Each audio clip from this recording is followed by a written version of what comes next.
Le projet d'EOS, il fait suite aux engagements qui ont été progressifs, mais qui sont maintenant confirmés, de l'État pour développer la production offshore, donc en mer, d'électricité éolienne.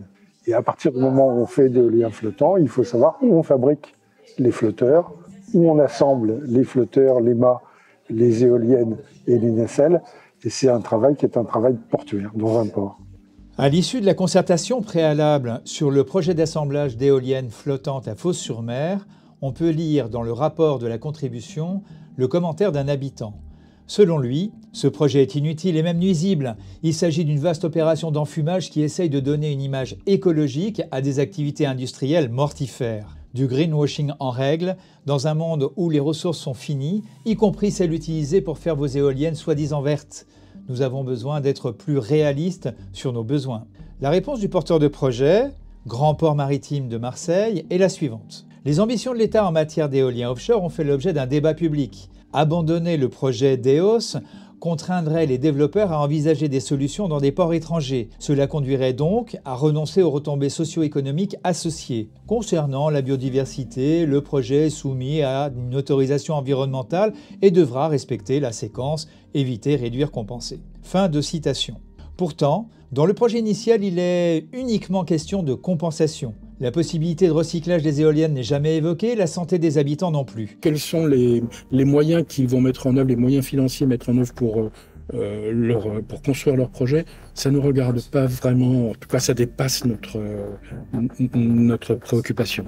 Nous participons depuis de nombreuses années à toutes les concertations et toutes les discussions sur l'amélioration des structures routières, ferroviaires, fluviales, pour que les marchandises circulent mieux. Ce sont des sujets de préoccupation constants. Malheureusement, la réponse à ces sujets-là n'est jamais transversale. On n'arrive pas dans un projet à pouvoir discuter de ça, parce qu'on nous dit toujours « ben non, là ça dépend pas de nous, là ça dépend pas de moi ». L'un des intérêts majeurs de DEOS, mais vraiment majeur, totalement révolutionnaire au regard de la doctrine du Grand Port, c'est que le Grand Port aménage. Le Grand Port qui n'a rien foutu sur la zone depuis 50 ans, mais de manière totalement scandaleuse, malgré les multiples appels du pied qu'on a pu leur faire, leur disant « faites votre métier d'aménageur. Vous êtes une zone industrialo-portuaire. Vous n'êtes pas un opérateur portuaire. C'est bien que vous fassiez du trafic bateau, que vous comptiez les bateaux et que vous préleviez les taxes. C'est très bien. En revanche, vous avez une mission d'aménageur aussi pour accueillir l'industrie et pour accompagner l'industrie. Ils ne l'ont jamais fait. Grande douleur pour nous. Et la DEOS, c'est ça. Pour la première fois, les ports consacrent des moyens énormes, 500 millions d'euros, à dire nous, on va mettre en place les utilités, les espaces nécessaires pour que les grands opérateurs qui assembleront les futures éoliennes en mer viennent s'installer à Fos. Dernièrement, ils voudraient creuser sur 50 mètres de profondeur parce qu'il y a des flotteurs en béton qui font 50 mètres d'eau. Donc il faut de la profondeur pour pouvoir les mettre à bord de la barge. Et c'est ce qui nous effraie à l'heure actuelle. On sait de par le passé, on a eu l'expérience de par le passé que les opérations de dragage sont faites à la vite-vite. Les retombées viennent sur les tables conchylicoles. Il y a une vingtaine d'années, lors de la dernière opération, on a perdu peut-être 80% de la production. Toutes les boues étaient venues s'accrocher sur les cordes et ça avait fait tomber les coquillages. Donc on ne voudrait pas que là maintenant ça refasse le même scénario. Tout le sédiment qui va être dragué va être rejeté en mer. La crainte c'est que ce sédiment en suspension vienne se fixer sur les cordes soit de moules soit d'huîtres et que ça nous étouffe le coquillage. Et on a peur de perdre entre 80 et 100% de la récolte annuelle. Alors on nous impose à tous les professionnels de prendre des contrats avec des sociétés qui viennent récolter les déchets. Et on va autoriser le Grand Port à rejeter ces déchets en mer. Où est l'écologie là-dedans? C'est rejeté à 5000 en dehors de Port-Saint-Louis-du-Rhône. Ce qui veut dire que ça va contaminer une zone, donc il n'y aura plus de poissons. Toute la faune et la flore qu'il va y avoir sous l'eau, ça va disparaître, parce qu'elle va être étouffée. Tous les coquillages qui sont en darse, toute la vie sous-marine qui est en darse, on va la tuer. Et là, on a le droit de le faire.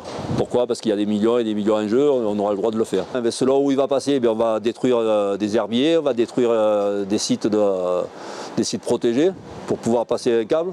On reste très attentif et vigilant aux suites à venir de ce dossier. Ouais.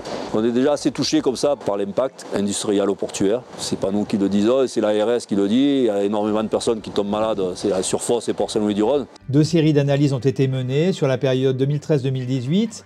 La qualité des données recueillies permet aujourd'hui de confirmer un excès des cancers de la vessie sur les communes de Marseille et du sud du département.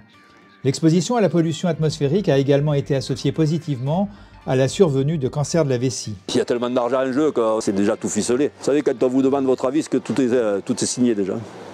La plupart des pêcheurs ne sont pas au courant de ce projet-là. C'est pas assez médiatisé, je trouve.